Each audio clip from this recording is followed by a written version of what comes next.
Câncer de próstata é o segundo tumor mais frequente entre os homens brasileiros. Depois do câncer de pele, ele é o mais frequente. Então, a gente precisa aprender sobre isso. Eu digo que a gente precisa porque, como eu falei ainda há pouco, mulheres instruem os homens, tá?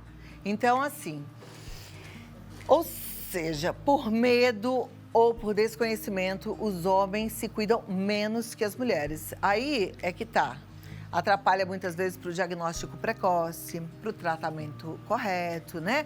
E muitos casos poderiam ser evitados a partir de informações sobre a prevenção e a importância de adotar um estilo de vida saudável. Então, a gente tem aqui o depoimento de alguém que viveu essa experiência, fala com a gente, que é o seu Laerte, e com certeza já dá aquele alerta, mas já a gente conversa com o especialista. Mas vamos conferir antes. A única forma de garantir a cura do câncer de próstata é a prevenção. Mesmo na ausência de sintomas, é importante fazer o acompanhamento. E foi graças a esse cuidado que o Laerte conseguiu o diagnóstico precoce. Eu sempre fiz exame anualmente. Eu acho que é melhor fazer exame preventivo. Então, sempre fiz. Em maio de 2018, nós começamos a detectar que a minha próstata estava aumentando fora dos padrões normais. Eu nunca tive sintoma algum de problema de próstata ou qualquer outro problema urinário. Eu fui acompanhando este problema. Como eu não tinha nenhum sintoma, eu tive uma orientação de fazer uma biópsia de próstata. E deu que existiam células cancerígenas na próstata. Junto à biópsia, foi feito ultrassom. E esse ultrassom novamente deu negativo. Só a biópsia pegou o problema. Bem, aí eu fui encaminhado pelo SUS para o Hospital Ipiranga, em São Paulo. Fiz uma bateria de exames. Nesse meio tempo, eles foram acompanhando o crescimento do meu PSA. O PSA continuou crescendo. Eu já estava com 9,5 de próstata. Aí eu tive que optar por uma cirurgia. Bom, aí eu tinha duas recomendações. Ou eu fazia uma rádio, ou eu fazia uma extração radical. Se eu fizesse a rádio e o problema voltasse, eu não tinha mais como fazer tratamento. Eu tinha que fazer um tratamento hormonal. Aí não sei para onde é que ia. Se eu fizesse a extração de próstata, eu tinha uma chance de 85% a 90% de eliminar o problema. Foi aí que eu decidi a eliminar o problema. Eu fiz uma extração radical de próstata. Eu estou há 9 meses pós-cirurgia, o meu PSA está 0,06, eu estou fazendo PSA para acompanhamento a cada 4 meses, o resultado foi excelente, eu me considero curado, não tenho problema algum, estou ótimo e estou muito agradecido também pelo tratamento que eu tive no SUS, para mim foi excelente.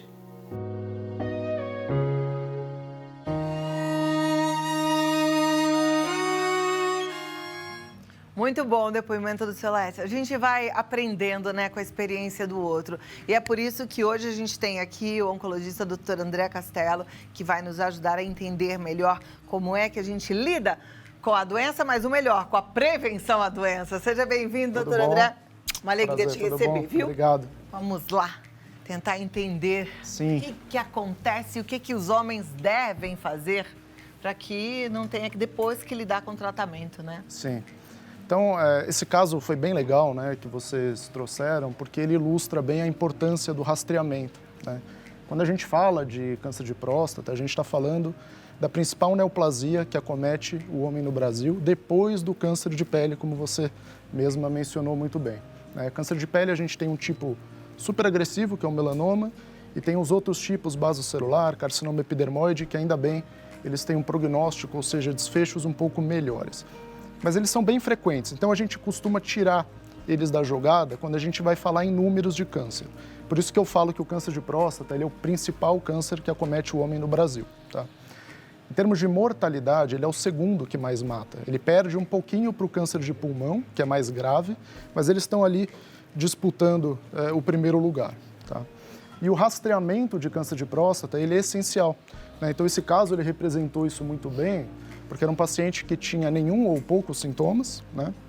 E porque ele fez um acompanhamento adequado, ele pôde receber um diagnóstico precoce e fez um tratamento que é curativo, né? No caso dele, provavelmente foi curativo, porque ele disse que o PSA dele, pelo valor que ele passou ali, está zerado, né?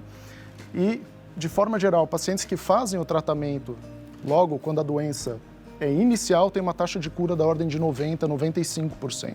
Né? Você vê como é importante, né? Ficar atento e fazer os exames de rotina. Exatamente. Quais são esses exames? Depois a gente vai falar um pouquinho do que fazer para evitar tudo isso, porque tem estilo de vida aí também envolvido. Mas vamos falar de exames. Quais são os exames que fazem a prevenção, ou seja, o diagnóstico da doença o mais precoce possível? Vamos lá.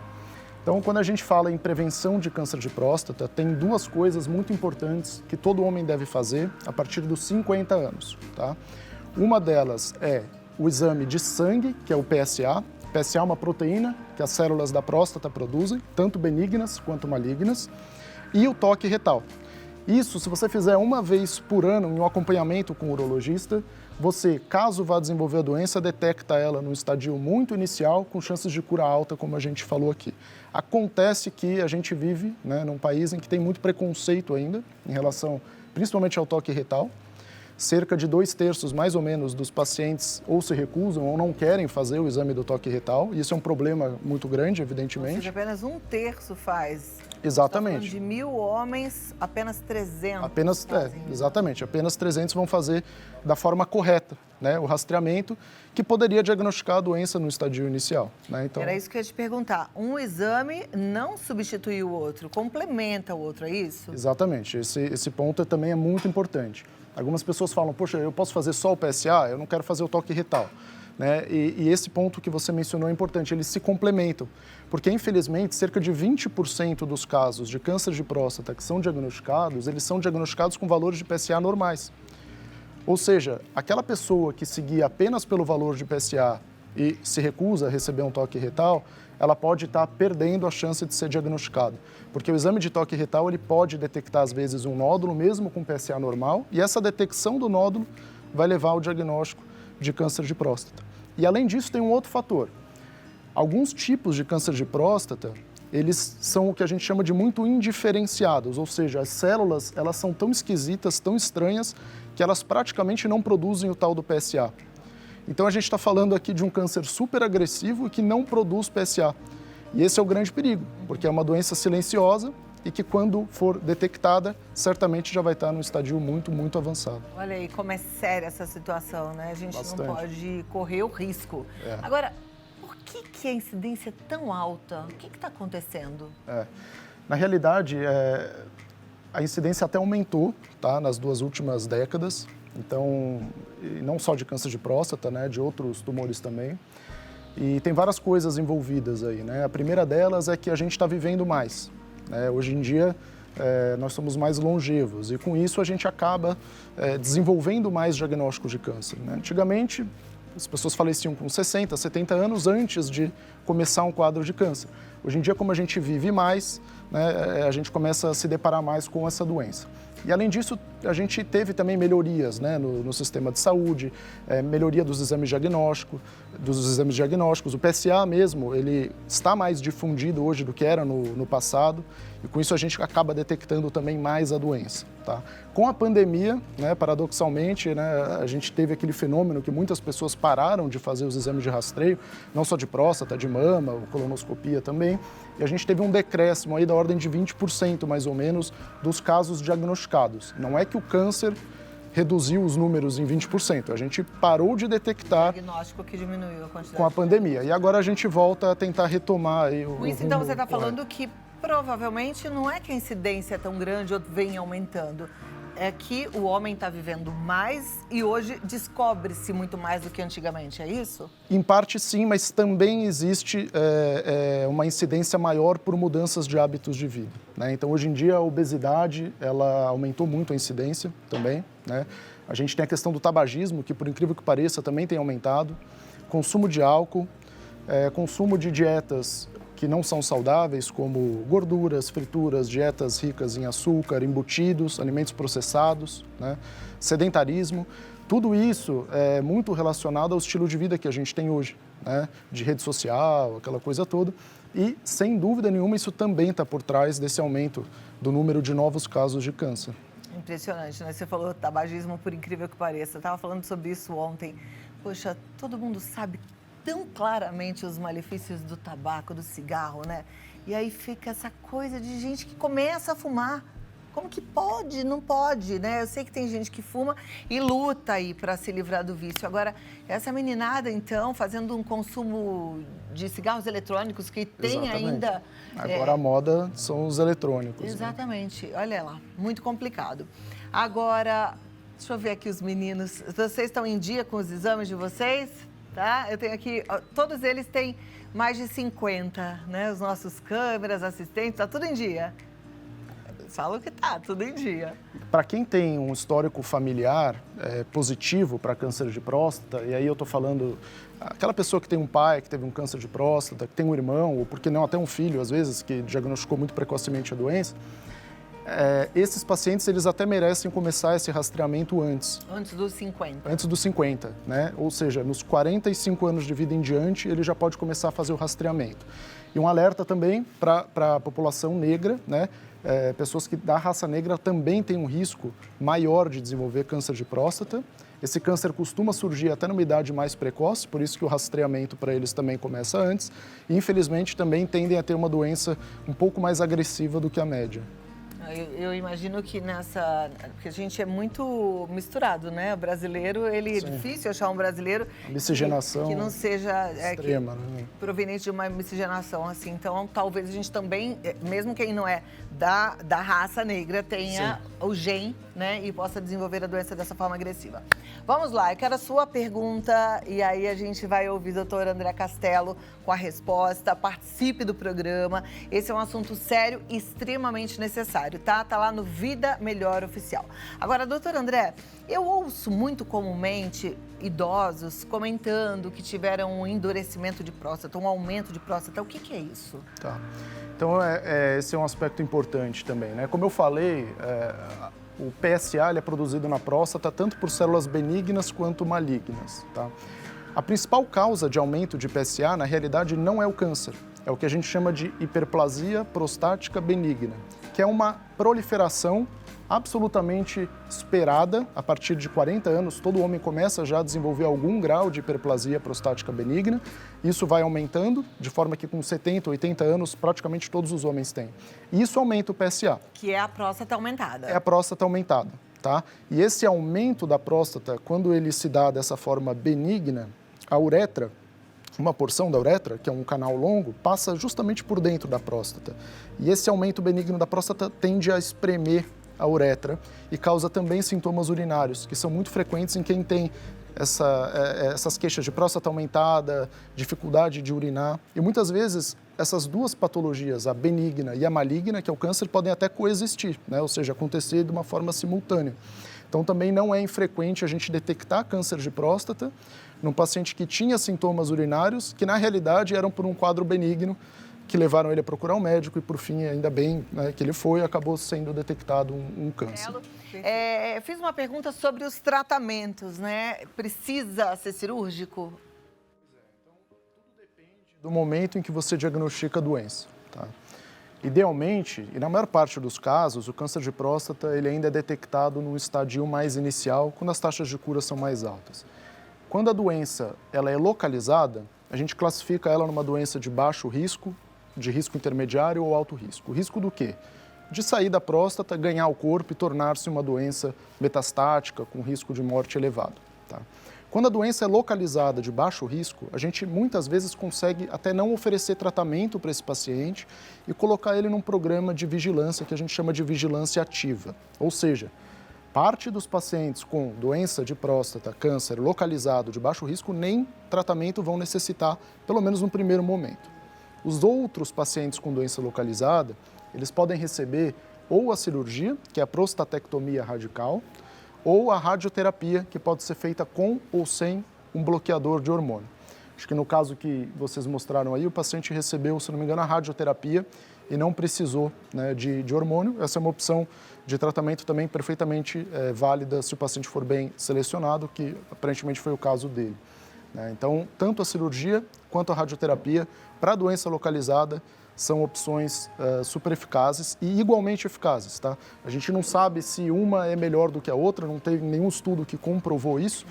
O perfil de efeito colateral é que muda um pouquinho de uma para outra e a gente acaba decidindo sempre conversando com o paciente, trazendo ele para a discussão, ele acaba participando também da escolha do próprio tratamento. Perfeito. Você falou que num primeiro estágio vocês fazem a opção de, muitas vezes, né, de apenas acompanhar. Existe a recidiva dessa doença?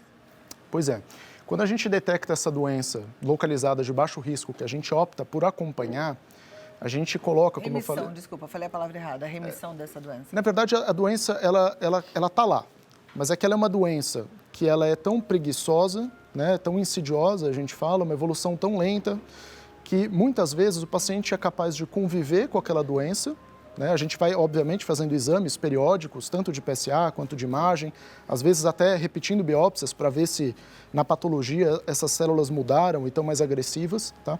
Mas muitas vezes esses pacientes, eles acabam falecendo por outras coisas, né? Então eles morrem com câncer de próstata e não de câncer de próstata. Entendi. Tá? E não vai afetar em nada a qualidade de vida dele. Não afeta em nada, porque quando você faz o tratamento, você poderia falar, mas por que não trata e resolve logo, né? Porque na medicina hoje a gente está aprendendo que a gente tem que selecionar bem os pacientes que precisam de tratamentos intensos, mas mais importante, selecionar também os pacientes que às vezes não precisam de tratamento, porque os tratamentos podem também oferecer às vezes um mal, né? Tem às vezes alguma sequela, pode ter alguma complicação cirúrgica, por mais que hoje em dia a gente tenha evoluído e tenha reduzido muito esses efeitos colaterais, eles podem existir. Então, a gente, quando pode, e aqui é importante frisar que a gente está falando de pacientes selecionados, com doença localizada, de risco baixo, existem critérios super rigorosos para a gente selecionar esses pacientes, mas que sim, é possível pacientes que têm câncer de próstata serem apenas acompanhados de perto, sem que nenhum tratamento seja feito de imediato. Não é que a doença vai desaparecer. Não é. Ela vai estar lá, mas a gente está acompanhando. Perfeito. Eu te perguntei sobre cirurgia porque, exatamente, tem alguns pacientes que não podem fazer a cirurgia, até por conta dos riscos cirúrgicos, né? Perfeito. E aí, nesse caso, esse tratamento de radioterapia é tão eficiente quanto? Exatamente. Então, um dos principais, na verdade, motivos, né, que a gente vê no dia a dia do paciente não ser submetido a um tratamento cirúrgico é justamente ele ter alguma condição, né, cardíaca, enfim, tem pacientes super obesos também, pacientes com arritmia, pacientes que fumaram muito, têm doenças pulmonares, né? Então, o risco cirúrgico muitas vezes é impeditivo. E aí a gente prefere tratar esses pacientes com radioterapia, porque não precisa de sedação, um procedimento super rápido, né? São feitas várias sessões. O tratamento dura em média 5, 6 semanas, mas cada aplicação de radioterapia são aplicações rápidas, duram de 15 a 20 minutos. Costumo falar para o paciente que ele vai demorar mais para ir até o hospital e voltar para casa do que o tempo que ele vai ficar lá dentro, né? E é um tratamento também indolor e por isso a gente tem visto no dia a dia pacientes que fazem esse tratamento e não sentem absolutamente nada. Olha só que beleza, gente, como a medicina vai evoluindo, né? É muito bom a gente ouvir isso. Quer dizer, o câncer, depois do câncer de pele, o mais... Incidente, né? Oi? Mais incidente. Mais incidente, mas existe aí uma possibilidade de tratamento e cura grande. Então, a gente realmente precisa orientar todos os homens, você homem, vai fazer o exame. A hiperplasia prostática, ela precisa ser cirúrgica o tratamento ou não? Muito bem. A hiperplasia prostática benigna, que é muito mais comum do que o câncer de próstata e incomoda, na verdade, até mais do que o câncer de próstata, porque causa mais sintoma, o tratamento, às vezes é necessário sim fazer algum procedimento cirúrgico, mas não a remoção completa da glândula prostática. É possível fazer um procedimento que a gente chama de raspagem da próstata, né? Procedimento no qual o urologista, que é o cirurgião responsável por realizar esse procedimento, ele entra pelo canal da uretra mesmo e ele faz uma raspagem, né, de dentro para fora, a gente chama também de tunelização, que é justamente liberar o espaço, despressurizar um pouco, né, toda aquela pressão que está sendo exercida da próstata sobre a uretra, para que o fluxo urinário melhore, né, e o paciente tenha menos ou quem sabe até melhore 100% dos Deve efeitos. ser um desconforto muito grande, né? Bastante. É dificuldade para urinar, aqueles pacientes que acordam inúmeras vezes à noite. Eu fico pensando, quem não dorme bem não tem saúde do jeito que a gente merece. Exatamente. A gente já sabe que o sono é um dos principais pilares da saúde, então deve ser complicado. Por isso é que tem que ficar de olho aí e buscar solução, porque hoje a medicina traz muitas soluções. Vamos para as perguntas do telespectador? Vamos embora. Você que mandou a pergunta, obrigada. Vamos colocar aqui na tela. Você que ainda não mandou a pergunta, dá tempo, pode mandar lá no Vida Melhor Oficial, tá certo? A Rosana, via Instagram, está dizendo: a tomografia do abdômen total é por si só já preciso e suficiente para o diagnóstico de câncer na próstata e bexiga? Legal. Então, bom, ela faz uma pergunta da tomografia, né? Quando eu falo de PSA e toque retal, eu estou falando de exames que eles podem levantar uma suspeita da doença. O diagnóstico do câncer de próstata, ele necessariamente passa pela realização de uma biópsia, que é um procedimento guiado por ultrassom, por tomografia, no qual o radiologista intervencionista ele vai colher algumas amostras do tecido prostático e é esse o exame que ele faz o diagnóstico definitivo do câncer de próstata. A tomografia de abdômen, ela pode ser utilizada, né? É uma ferramenta que a gente acaba lançando mão no nosso dia a dia, na nossa prática clínica, para fazer o que a gente chama de estadiamento. Uma vez que você detectou a doença, você precisa fazer um mapeamento de todo o corpo daquele paciente para detectar se, afinal de contas, a gente está lidando com uma doença inicial, localizada na próstata, ou possivelmente uma doença que já acabou atingindo outros órgãos, que é o que a gente chama de metástase. E a tomografia de abdômen, ela entra nesse contexto. Além da tomografia de tórax, que em alguns casos precisa ser feita, e a cintilografia óssea, que é um exame que mapeia todo o esqueleto, todos os ossos do corpo, que é o principal local para onde as células malignas do câncer de próstata costumam ir, tá? São os ossos. Muito bem. Obrigada, Rosana, pela pergunta. A próxima pergunta é do José, ele é de Batatais, São Paulo. Boa tarde, meu PSA livre está 0,270 e o total 0,5. É normal? Tenho 39 anos. Muito boa. Essa pergunta dele é interessante, porque o PSA, a gente não tem um valor a partir do qual a gente fale que ele está alterado, tá? Ele é dinâmico. O que eu quero dizer com isso? Um paciente como ele, que é jovem, tem 39 anos, valores de PSA de até 2,5, PSA total, eu estou falando, tá? Eles são considerados normais, né? Existe inclusive uma tabela, porque à medida que a gente vai envelhecendo, por conta do processo da hiperplasia prostática benigna, que também produz muito PSA, esses valores de normalidade vão mudando também, de forma que pacientes que têm 60, 70 anos, dependendo do quanto ele tem de hiperplasia prostática benigna, um valor de PSA total de 6,5 pode ser considerado normal, tá? Mas nesse caso da pergunta dele, sem dúvida nenhuma, com 39 anos, um PSA de 0,5 pode ser sim considerado normal. Só que tem que lembrar o que o doutor já falou, né? Se tiver histórico na família, é bom fazer o exame direitinho a partir dos 40 anos, pelo menos. 40, 45. E um exame não substitui o outro, precisa dos dois exames, do PSA e do exame de toque. Obrigada, José.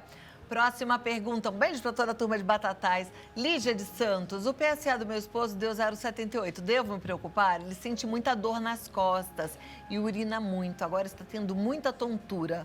Tem relação? Dor nas costas, muita frequência de ir ao banheiro e tontura? Olha, o câncer de próstata, com esse valor primeiro, né, olhando um pouco para esse caso em específico, esse valor de PSA 0,78, eu suponho aqui que seja o PSA total. Esse é um valor que não assusta. Até porque, acho que ela não colocou a idade, né, do esposo dela, mas enfim, é um valor muito baixo para qualquer faixa etária. Ele não é um valor de PSA que preocupa, tá? O câncer de próstata, nos Estados Unidos, 80% dos casos, hoje em dia, são diagnosticados com uma doença inicial, tá? A gente não tem esse levantamento no Brasil, mas certamente a gente está um pouquinho atrás deles, tá? Mas a maior parte dos casos ainda é detectada quando o tumor é inicial. E nessa circunstância, o tumor é assintomático na maior parte das vezes. Para um paciente que tem câncer de próstata desenvolver dor nas costas, por exemplo, é porque essa doença provavelmente já está avançada. Possivelmente até com metástases ósseas na coluna, que podem levar a um quadro de dor. Tá? A doença localmente avançada, ela pode causar sintomas urinários também, assim como a hiperplasia prostática benigna, mas você já tem que ter um volume considerável de doença na próstata.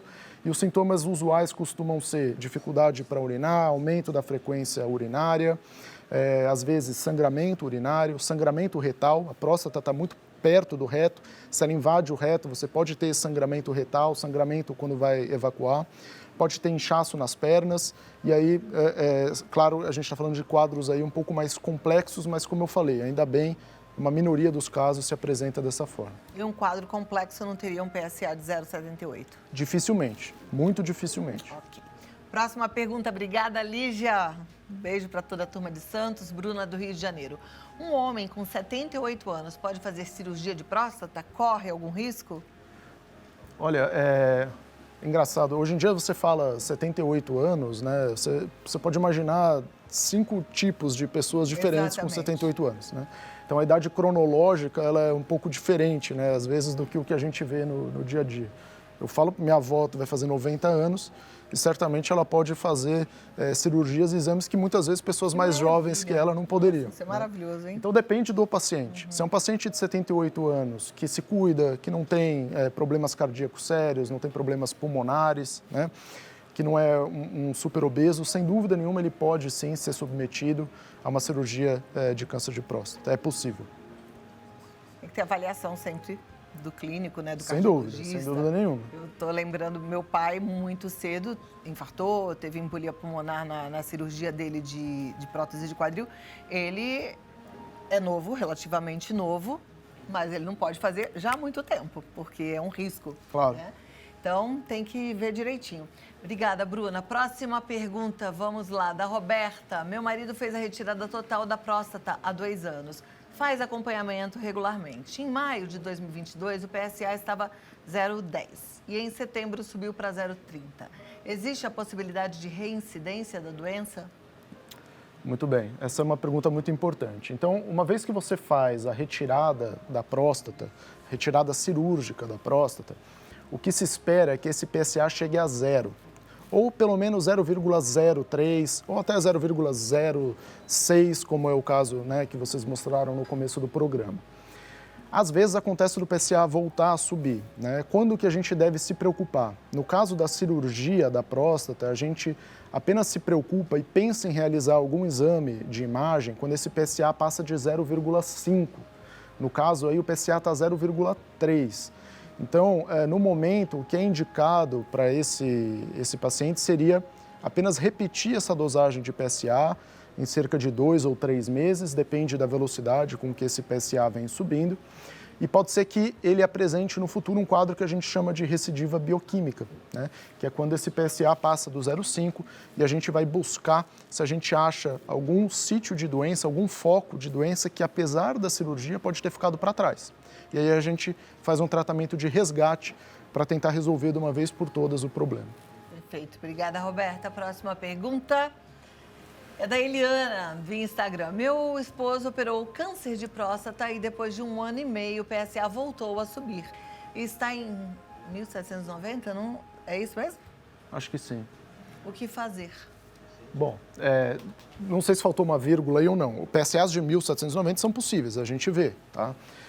Quando a gente tem um valor de PSA tão alto assim, certamente a gente fica um pouco mais preocupado, né? E faz logo exames de estadiamento, né? São aqueles mapeamentos que a gente faz no corpo inteiro para tentar detectar de onde vem esse PSA, né? Se é uma recidiva que foi local, na própria próstata, ou se é uma doença que se alojou em outros órgãos, uma doença metastática. Então, se for 1790, certamente ela tem que procurar um médico, né? Pode ser, a princípio, o próprio médico que operou ele. E se tiver alguma vírgula aí, 1,79, aí muda um pouco de figura. A gente está falando provavelmente de uma recidiva que pode ser apenas local, que não preocuparia tanto, mas de qualquer forma, está indicado ela procurar o médico que operou, acho que era o esposo dela, né? Para que seja feita uma avaliação. Joia, obrigada, Eliana. Vamos para a próxima pergunta. É da Elis, ou Elis. Meu pai está usando a sonda, mas ainda não fez cirurgia. É normal sangrar? Aí precisa avaliar, porque o sangramento ele pode não necessariamente ser causado pelo câncer de próstata, tá? Aí depende do exame de imagem, de onde está localizado esse tumor, se esse tumor invadiu a bexiga, por isso que está sangrando ou não, né? Às vezes ele tem algum probleminha na bexiga, às vezes na hora de sondar faz algum machucadinho, né, na uretra por dentro, no urotélio, que é toda a camada de revestimento, desde a uretra até a bexiga. Então aí o leque é um pouco maior, é difícil da gente conseguir supor o que está acontecendo. O ideal seria ele fazer exames de imagem, né, que pudessem aí identificar o quão avançado é esse tumor e se esse sangramento é pelo tumor. Às vezes acontece, e aí a melhor terapia para isso vai ser, sem dúvida nenhuma, a resolução do câncer de próstata. Seja ela cirúrgica, ou seja ela com radioterapia, com ou sem hormonioterapia, mas o tratamento do câncer de próstata, nesse caso, é o que vai resolver o problema. Perfeito. Eu estou olhando aqui os meninos que estão aqui dentro do estúdio, tão sérios, prestando atenção. Vocês têm alguma pergunta? Se tiver pergunta, é só avisar para a produção. Você tem. Eu fiz só o PSA. Deixa só pedir para Samanta vai te entregar o microfone, Carlinhos. Olha lá, vamos à pergunta do nosso câmera, o Carlinhos. Manda brasa. Doutor, o ano passado eu fiz check-up e eu fiz ele pediu só o PSA, desde que estava tudo normal, não precisava de fazer mais nenhum tipo de exame. Não tem problema? Só o PSA já vale? Pois é. Então, assim, o PSA e o toque retal, eles se complementam. O ideal é sempre você fazer os dois, porque cerca de 20% dos casos de câncer de próstata que são diagnosticados apresentam um PSA normal. Ou seja, um PSA baixo, ele não é 100% de garantia que aquele paciente não tem câncer de próstata. E às vezes o toque retal, apesar de essa combinação não chegar em 100% de acurácia, você sem dúvida nenhuma aumenta a chance de identificar eventuais tumores que não produzem tanto PSA e que podem ser palpáveis na hora do toque retal. E aí você estaria, claro, fazendo um diagnóstico precoce, né, e ajudando muito aquele paciente. Então, a resposta para o Carlinhos o ideal é fazer também o toque retal. Complicado, né? Quando o próprio médico fala não precisa, mas precisa, né? Então tá aqui, a gente está conversando com um oncologista. E às vezes é mesmo uma conduta de um colega que acha que não precisa, mas o oncologista diz precisa sim. E vamos tentar descobrir tudo isso antes que seja tarde demais. Se alguém tiver mais alguma pergunta, é só avisar para as meninas da produção, tá bom? O José Paulo pergunta, a raspagem da próstata aumentada é aconselhável quando se tem dificuldade para urinar? A gente tem hoje em dia alguns remédios, né, que a gente costuma passar para os pacientes quando eles não têm contraindicação, evidentemente, que ajudam um pouco a dilatar a uretra e facilitar a micção desse paciente, né? Então, esses sintomas de obstrução urinária, que são os mais comuns, eles costumam melhorar com esses remédios. Se o paciente tem alguma contraindicação a esses remédios ou ele não responde a esse tratamento medicamentoso, aí sim a gente acaba recorrendo a um procedimento da raspagem, que costuma sim ser bastante efetivo. É um procedimento simples, de baixo risco. Às vezes o paciente precisa ficar com uma sonda por 1, 2 dias, depois ele retira e a maior parte deles tem resultados excelentes. Muito bom. Obrigada, José Paulo. Vamos ver se tem mais pergunta aqui. A turma está participando bastante, eu fico feliz da vida. Um beijo para todos os homens que estão assistindo ao Vida Melhor. Eu fico muito contente. Às vezes a gente acha que está fazendo um programa muito feminino, né? E de repente, olha aí que surpresa boa. Que bom que você está aí assistindo ao nosso programa. Rogério de São Carlos pergunta, há sintomas no início da doença? Se sim, quais são eles? Olha, no início da doença, Rogério, é muito difícil que esses sintomas estejam presentes, tá? Então, eu falei um pouco antes da hiperplasia prostática benigna, né, que aperta o canal da uretra e que causa sintoma. O câncer de próstata, infelizmente, ele costuma surgir na região periférica da glândula, longe da uretra. Não é que é impossível surgir perto da uretra, mas é mais difícil. O mais comum é que surja na periferia. E por isso é que a gente tem poucos pacientes com sintomas, né? E é mais um motivo da gente bater na tecla do rastreio, né? Porque se você esperar ter sintoma para procurar ajuda, provavelmente esse tumor ele já está bastante avançado, né? Então, a maior parte dos cânceres que são iniciais, eles são assintomáticos, né? Se você tiver sintomas, é porque a doença já está um pouco avançada e eles podem ser sintomas de dificuldade de urinar, aumento da frequência urinária, sangramento urinário, dor pélvica, eventualmente sangramento também nas fezes, dor para evacuar, inchaço nas pernas, dores nas costas e por aí vai. Existe algum câncer, mudando um pouquinho de assunto, na verdade abrindo um pouquinho só o leque, existe algum câncer que dê sintomas? De próstata ou não? Geral. Muitos cânceres dão sintomas, né? Tudo depende, na realidade, da localização. Se a gente pega, por exemplo, um câncer no cérebro, né? Esse é um câncer que, mesmo pequeno, ele tende a causar muito sintoma. Por exemplo? Bom, o subtipo mais agressivo, né, que existe é o glioblastoma, né, multiforme. Então, esse é um tumor bastante agressivo. São casos, felizmente ele não é um tumor muito comum, né, mas são casos realmente mais dramáticos, tá? Um câncer de pulmão, mesmo inicial, dependendo da localização... Mas aí um câncer de cérebro dá o quê? Tontura? Depende da localização. Ele pode dar tontura, dor de cabeça, pode causar fraqueza de algum membro, pode causar náuseas, né? Porque um tumor que vai comprimir provavelmente... Depende do que ele está comprimindo, do quanto de inchaço está ali relacionado a essa lesão. Às vezes são sintomas visuais, né? Um câncer de pulmão... Dependendo da localização, se ele está próximo da via aérea, ele pode causar, por exemplo, tosse com sangue, né? O tumor de intestino, mesmo inicial, né? Se ele está ali atrapalhando o fluxo das fezes, ele pode causar sintomas de constipação, né? Alteração do hábito intestinal.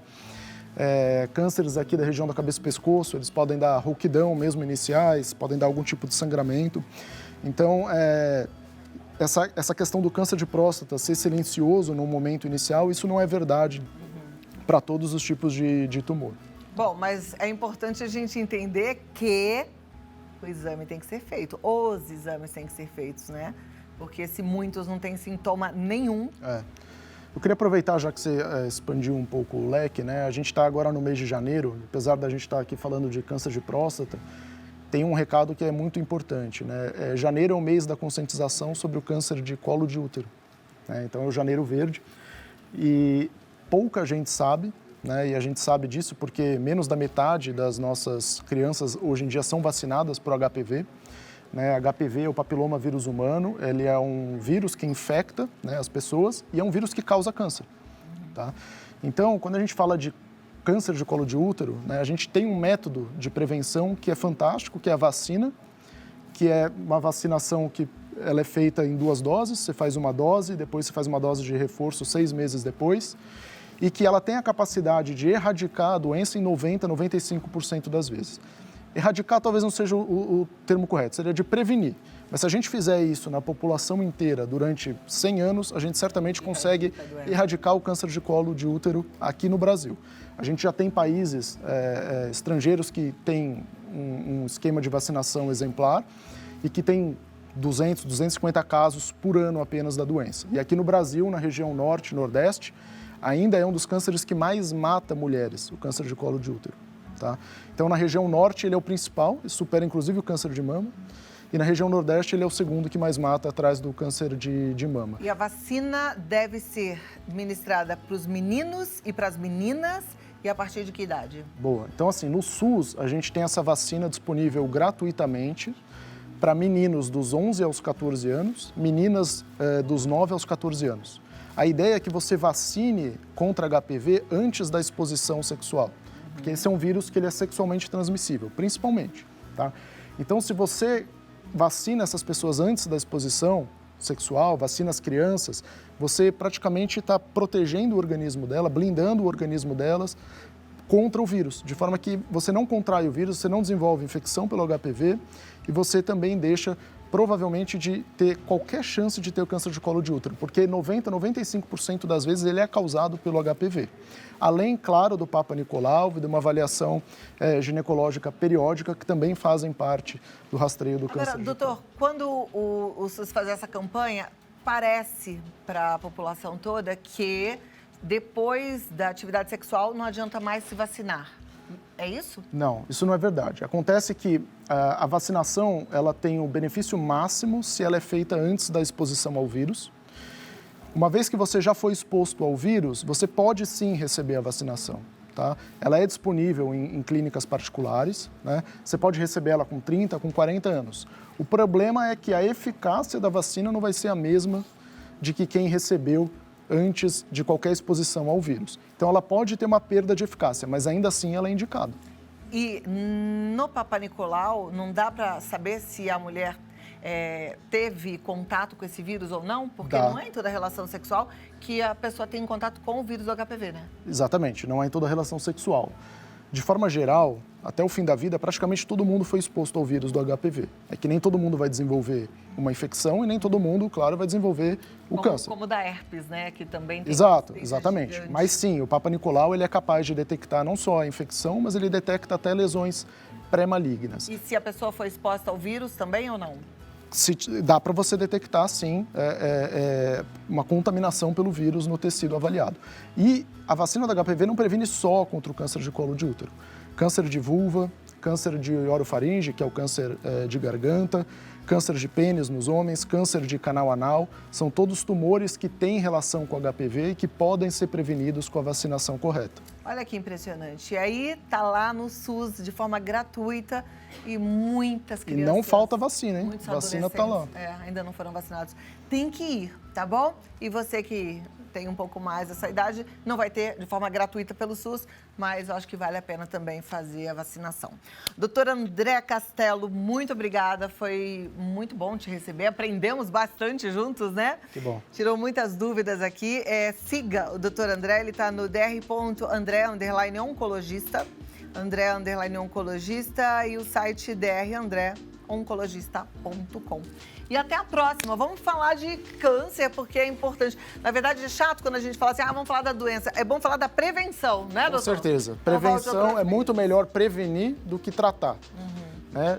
Quando você previne, você não necessariamente precisa se expor, né, a todos os efeitos colaterais do tratamento. E, claro, até pensando num âmbito assim, de saúde pública, é muito mais barato você prevenir do que ter que tratar. Então, todo mundo só tem a ganhar. Muito obrigada. Obrigado, Tudo de bom, viu? Uma ótima tarde. Tchau, tchau.